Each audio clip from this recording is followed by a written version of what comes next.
दोस्तों 2026 ईरान और अमेरिका के बीच बढ़ते हुए संघर्षों के बीच में आखिर ये समंदर पे राज करने वाला कौन बनेगा। क्योंकि अगर दुनिया में जो अपना परचम लहराना चाहता हो वो भले नेवी के दम पे हो, एयरफोर्स के दम पे हो या थल सेना के दम पे। ये जानते हैं कि आखिर अमेरिका इतना उछल कूद क्यों करता है। यानी कि अमेरिका के जो राष्ट्रपति ट्रंप हैं, फिर किसी भी देश की जो शक्ति होती है उसका जो निर्भर करता है कि उस देश की सेना कितना मजबूत है, उस देश की नेवी कितना मजबूत है। तो आइए जानते हैं कि आखिर यूएसए के जो ट्रंप हैं आखिर इतने बौखलाए हुए क्यों हैं ईरान के साथ में। तो जानते हैं मेन उसकी वजह है अभी तक दुनिया का सबसे उन्नत किस्म का सबसे बड़ा वेरा जो है लड़ाकू विमान का वो यूएसए के पास है, जिसके दम पर अमेरिका समंदर पे प्रशांत महासागर हो या अटलांटिक महासागर हो या हिंद महासागर हो, उस पर राज सिर्फ यूएसए का चलता है। तो आइए जानते हैं आज की वीडियो में कि वो कौन सी 5 शिप है जो अमेरिका को सुपर पावर देता है वर्ल्ड में, जिसके दम पर अमेरिका रशिया तक को टक्कर और चाइना तक को टक्कर देने की बात करता है। दोस्तों आप एक चीज़ मानो कि वॉरशिप होता क्या है। तो सबसे पहले वॉरशिप का मतलब होता है कि एक ऐसे बड़ा सा शिप जिस पर कई लड़ाकू विमान होते हैं, उस पर सेना होते हैं, हेलीकॉप्टर होते हैं। समय के अनुरूप जब उसकी ज़रूरत होती है तो किसी समुद्र में जाके किसी देश के नज़दीक ले जाके उस देश पर हमला बोलना आसान हो जाता है और उस देश को खबर भी नहीं लगती है कि किसने हमला किया और कब किया और कैसे किया। तो खास बातें जो है इस एयरक्राफ्ट की, इस पर जब आप देखोगे तो इस श्रेणी में जो है नंबर 1 पे आता है USS Gerald F Ford class का एयरक्राफ्ट कैरियर, जो ऐसा मानो कि अब तक दुनिया का सबसे उन्नत और सबसे बड़ा एयरक्राफ्ट है। और इसकी जो खूबी है इलेक्ट्रोमैग्नेटिक लॉन्चिंग सिस्टम की वजह से अक्सर फाइटर जेट्स को उड़ाने में थोड़ा आसानी होती है और समय कम बचते हुए हवा में उड़ान भर लेती है। और जैसे इस एयरक्राफ्ट पर जब आप जानोगे तो इस पर 75 से अधिक लड़ाकू विमान तैनात रहते हैं। अब यहाँ पे एक चीज़ देखोगे कि F-35 जैसे उन्नत किस्म के लड़ाकू विमान है जो वर्टिकल फ्लाई अप कर सकते। इसकी जो महत्व है अमेरिका के लिए कि एक चलता फिरता एक बैटल फील्ड है कि अमेरिका अगर चाहे तो समंदर के किसी भी कोने में एक लड़ाई का एक स्थान को छीन सकता है, एक फील्ड को छीन सकता है। इसी वजह है जो अमेरिका इसके दम पर भी काफ़ी ताकतफुल है और दुनिया का अभी एक मानो सुपर पावर है। दूसरे नंबर पर जो जिम वॉल्ट क्लास डिस्ट्रॉयर यानी भविष्य का युद्धपोत बोला, इसकी जो डिजाइन इतनी अजीब है कि दुनिया के रडार में यह एक छोटे से मछली पकड़ने वाले नाव की समान दिखती है, जिस वजह दुश्मन देश को ये पता भी नहीं चलता कि ये इतने बड़े युद्धपोत है। क्योंकि इसका जो डिजाइनिंग किया गया है वो अमेरिका आने वाले भविष्य के लिए किया कि अगले 5-10 साल में हमारा ऐसा ना हो कि कोई इसका कॉपी कर ले। आप मानो किसी रडार से अगर सैटेलाइट से देखा जाता है तो वो एक छोटा सा नाभिक की तरह दिखता है। तो ये कहीं ना कहीं सवाल है कि अमेरिका सच में टेक्नोलॉजी में बहुत आगे जा रहा है और दुनिया के सामने एक चुनौती के रूप में खड़ा है। चाहे चाइना आज कितना भी तरक्की कर ले या रशिया कर ले, लेकिन अमेरिका का जो टेक्नोलॉजी है अभी वर्तमान समय में एक काफ़ी आधुनिक है। डिस्ट्रॉयर है, इसकी जो बाखूबी एक चीज़ का है कि ये रडार से बच जाते हैं। अब रडार से जो बड़े से युद्धपोत अगर बच गए तो मानो किसी देश के लिए बड़ा खतरा है, क्योंकि कोई भी देश रडार सिस्टम के जरिए ही उस भी वॉरशिप है उसका पता लगाता है। इसकी एक खास बात है इसमें टॉम हॉक और बैलिस्टिक मिसाइल जैसे ताकत से लेस वॉरशिप है। आप भारी मिसाइल इतने बैलिस्टिक मिसाइल को लेके ये कैरी कर सकते। इसकी महत्व की बात करते हैं अमेरिका के लिए तो एक चीज़ मानो ये चलता फिरता मौत का सामान है जो दुनिया को यूं ही खामोश कर देगी अगर चाहे तो, क्योंकि ये न्यूक्लियर वेपन को भी लेके जा सकता है। आप वहीं पे मानो कि कोई भी वॉरशिप अगर न्यूक्लियर वेपन से किसी देश पे हमला करता है तो उस देश का आप ऐसे मानो कि नस्तो नाबूद हो जाएगा। अब वही इन तीसरे नंबर पे जो आता है वो है बैलिस्टिक मिसाइल की सबमरीन यानी कि ओहिनो क्लास सबमरीन।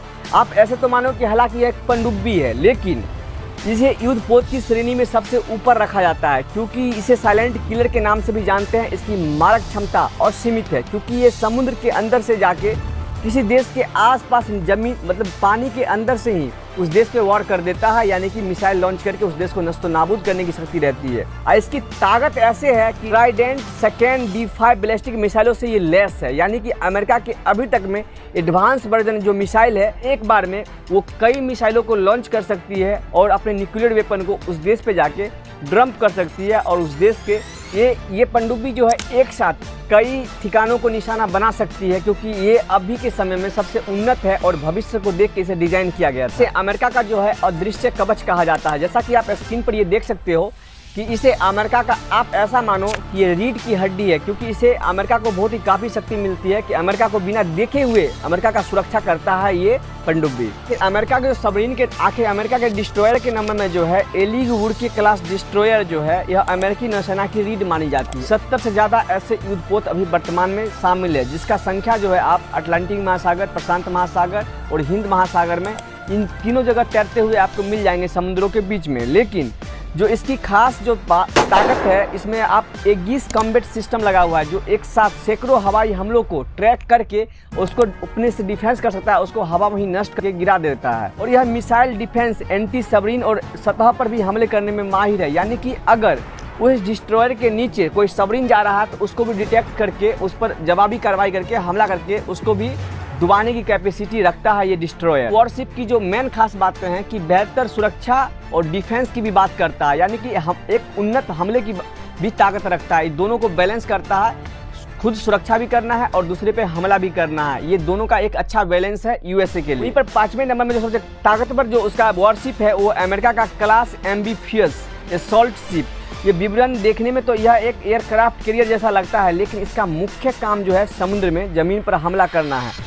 आखिर ताकत जब हम इसकी बात करते हैं तो यह भारी संख्या में मेरीन कमांडो को हेलीकॉप्टर हो या F-35 जैसे लड़ाकू विमान हो, उसको किसी देश के तट पे जाके छोड़ सकता है। यानी कि आप मानो आने वाले भविष्य में 3rd वर्ल्ड वार होता है तो उसमें अगर अमेरिका चाहे तो किसी देश के आसपास जाके अपने हजारों लाखों सैनिक उतार के आप मानो थल सेना के साथ भी युद्ध कर सकता है। लेकिन इस जो युद्धपोत की जो खूबी है कि न्यूक्लियर लेस है सब इसका जो युद्धपोत है। अमेरिका के लिए जो है इस वॉरशिप को बचाना और इस वॉरशिप को सुरक्षा करना और आने वाले भविष्य में ऐसे वॉरशिप को बनाना, अमेरिका काफ़ी इस पर काम कर रहा है। और शायद इसे भारत को भी सीख लेनी चाहिए कि अमेरिका का जो मेन अभी पावर हथियार है वो ये है, क्योंकि किसी देश में अपने सेना को अपने जहाज़ के माध्यम से उतार के उस देश के साथ एक युद्ध छेड़ सकता है और मानो उस देश को सोचने पे, घुटना टेकने पे बाध्य कर सकता है। अपने यहाँ की सरकार को भी ये चीज़ सीखना चाहिए कि आखिर यूएसए हो या रशिया हो या चाइना हो, हमें सीख के अपने जितने भी एयरक्राफ्ट कैरियर हैं, जितने भी वॉरशिप हैं, इसको बढ़ानी चाहिए, क्योंकि आने वाले समय में इसकी डिमांड बढ़ने वाली है। और भारत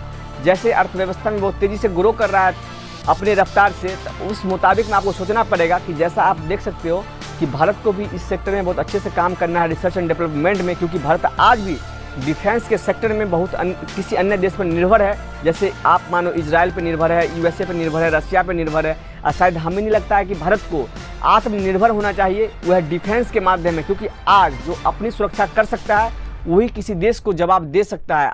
तो ये चीज़ ख्याल रखिएगा और अपने देश से प्यार करते हैं तो एक कमेंट बॉक्स में जरूर लिखिएगा कि भारत को हमेशा आत्मनिर्भर होना पड़ेगा, वह डिफेंस के सेक्टर में। तो कमेंट बॉक्स में अपना राय जरूर पिन करिएगा। हमें रहता है आपके कमेंट का इंतजार। तो मिलते हैं किसी अगली वीडियो में, तब तक के लिए धन्यवाद।